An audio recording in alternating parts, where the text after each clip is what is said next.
out of, hey, you see something, do something, because that's to the point that we're at. And that's what I want to say. That's pretty scary as a person being out there. You know what I'm saying? Yeah. It's getting to that point where it's like, it's a real fucking war out. It's a war out there, dude. Well, it goes down to, like, people have to be reflecting, like, asking themselves questions, like, well, why is this happening? Why are people that are protesting, why are they now killing cops? Like, well, rewind all the way to the back.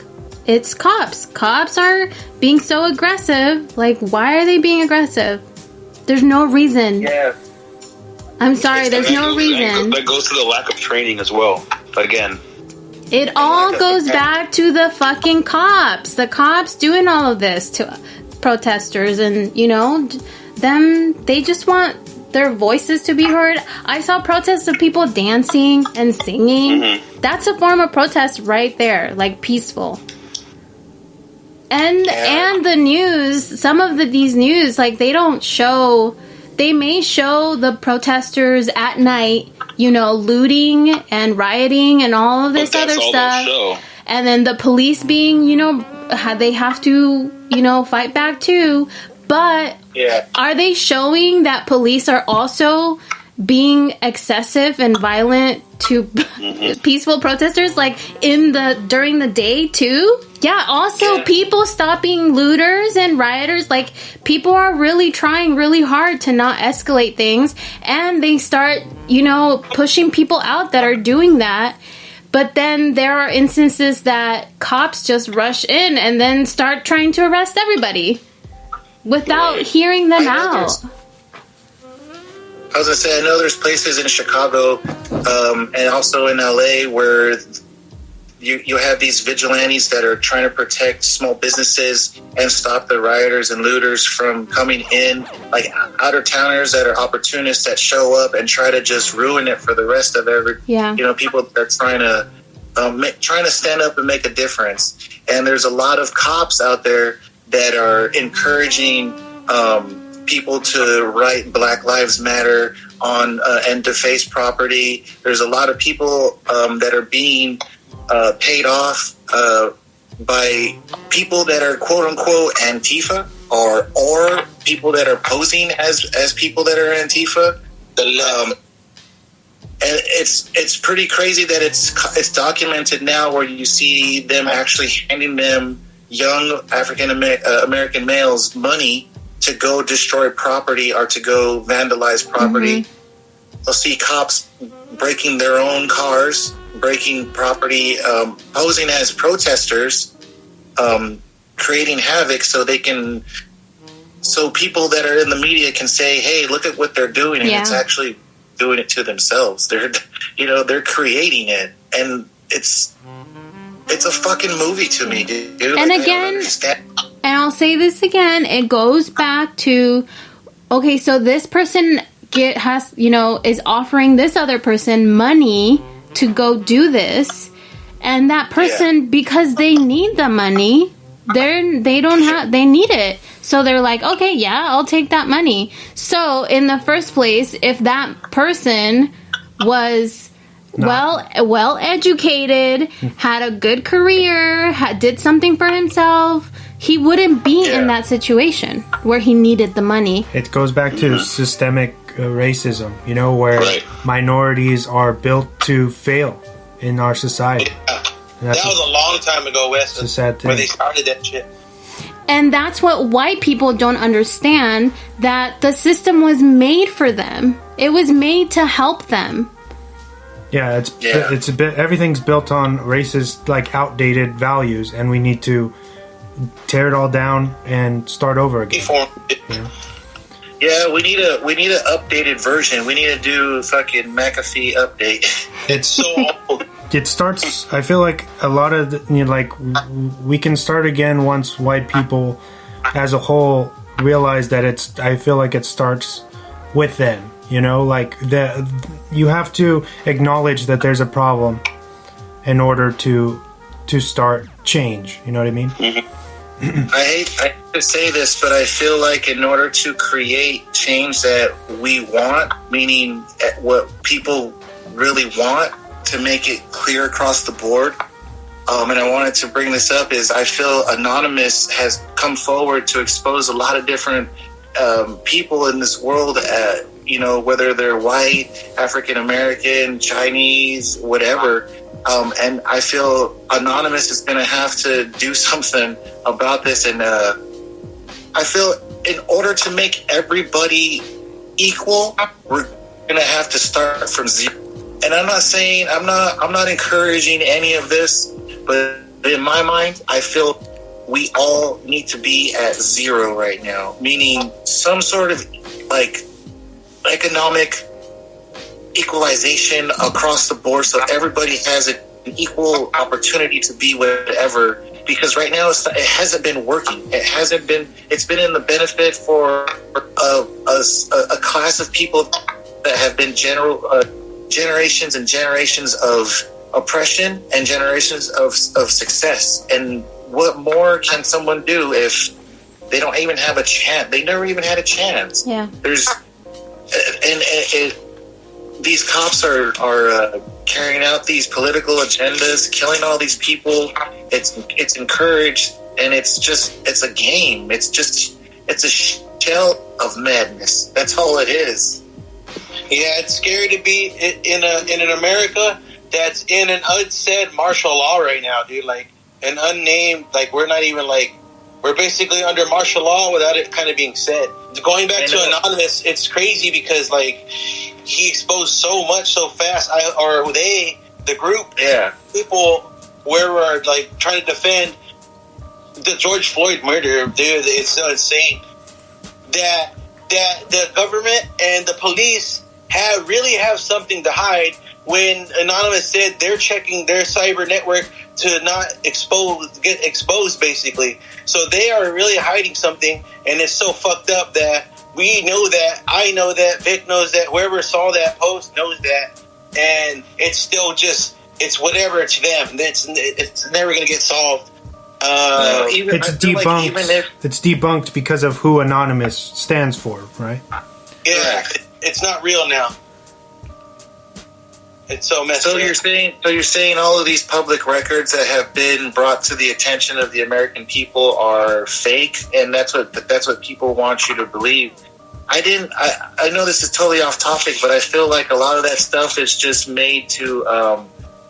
It's real, but I feel a lot of it is spread to create controversy and to question a lot of stuff, but also to steer the pot on what is really right or what is really happening out there. There's no denying that Donald Trump has cases against him where he's paid off people millions of dollars in these public fucking court systems. Like, it's undeniable. The Jeffrey Epstein fucking evidence, the Russian conspiracy, all of that stuff has been brought to the table. Okay, what are they going to fucking do about it? It's basically saying, well, you can't tell on these people because we don't know who you are. Until you prove you're a real person or a real. It doesn't matter if the proof who's presenting it has to be a real person alive. Yeah, like they're not. They're gonna discredit it because of where it's coming from, basically. Yeah. They want a credible source. Exactly. And they can throw proof out the window until they're blue in the face, and they're not going to acknowledge it because of where it's coming from. Right. And it could be right. It could be 100% correct. We don't know. All I have to say to that whole anything Donald Trump is people need to go out and vote, because that is the only way that he's going to get out of there. So if people don't vote, then I don't know what to tell you. Like we've been telling you. Also, if you guys keep up with his Twitter, he is definitely telling his followers to get out and vote. So we definitely, if we have any chance of counteracting that, we have to, act swift and vigilant. Yeah, at this moment, who do we vote for? Like, it's so fucked up right now. There's no one to trust. No one's good. No one's like everyone's bad. Like, it's so crazy right now. We kind of just have the option of like, the lesser evil. Yeah. Which is anybody that's not Trump, dude.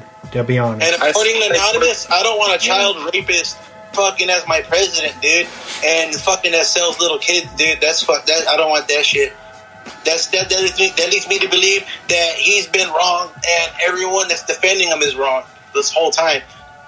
But that's the thing is, his followers are so brainwashed that they're never ever gonna believe. You could sit down, you could have Anonymous sit down with, you know, a group of his followers, and they show like step by step how they got all of this evidence, and they would still say, no, that's fake news, you know, and that's how it is. Yeah. Well, I feel that's what the problem is. I don't think America doesn't have a bully to come and check them, dude. Anytime the Middle East was going through what we're going through right now, where they had basically a dictator out killing their protesters and murdering their people in the streets, who went in and fucking murdered their people and took out their government? It was America. America was always the bully to go into a foreign country and destabilize it. Yeah, fuck shit up, kill all their people on both sides. Basically, a bully come in and beat the shit out of the two kids that are fighting and say, hey, don't fucking fight. No. What about us? Who's going to do that to us, dude? Nobody. And it's going to keep on going for as long as it's going to go for, dude. Yep. No one's going to stop us, dude. That's why people are so angry. That's why people are doing what they're doing, dude. I don't see an end, especially with bullshit. Especially with what happened when Donald Trump addressed the nation or whatever just the other day with his fucking I am their president of law and order, blah, blah, blah bullshit. And then he wanted to walk across the street to stand in front of a church holding a Bible, which he probably didn't even know what that was when they handed it to him. But Donald Trump a draft dodger. Oh yeah, because somebody asked him, right, like, oh, is that a Bible? And he says it's a Bible. Or they said, is that your Bible? And he said it's a Bible. But in order for that photo op to happen, they teared gas and rubber bullets and flashbangs and all of the other stuff to a crowd of peaceful protesters, so they could move. So he could walk instead of saying, "Hey guys, can you please move?" And they did it to the priest that was inside too, right? Like he had to be forcibly removed. Yeah, or she. I think it was she. Yeah, it was two religious leaders, a part of the church, and they weren't even aware that he was going over. He's never even been to that church. We heard. I watched a Anderson Cooper interview and a CNN and MSNBC reports on all of this. I've been trying to get as much info on this as possible, but he was, that whole photo op was just a photo op. Think of it as his way of protesting and taking a fucking selfie for the whole nation, walking up and standing in front of a church. He doesn't believe in any religion, first of all, like that. He doesn't practice. Yeah, first of all. Second of all, he didn't even know what the fuck they handed him. Like you said, he just said it was a Bible. And third, it's very, very similar to a picture of Hitler holding a Bible. I'm just saying, it looks very similar. You can go to my page. I have it there. Check it out. It's fucking... He should have been holding a fucking McDonald's menu or some shit. Yeah, especially after that. I don't know if you guys did research on what when the looting starts, the shooting starts. That's an actual that he took that from somebody who was notorious for brutalizing civilians. Wow. He probably Googled that shit at night, like right before the speech. Yeah, and so for him to blatantly say that on his Twitter And then when he's questioned about it, he says, "Oh, I don't know who quoted that. I have no idea." Like, he just dismissed it. And it's like, dude, you used the exact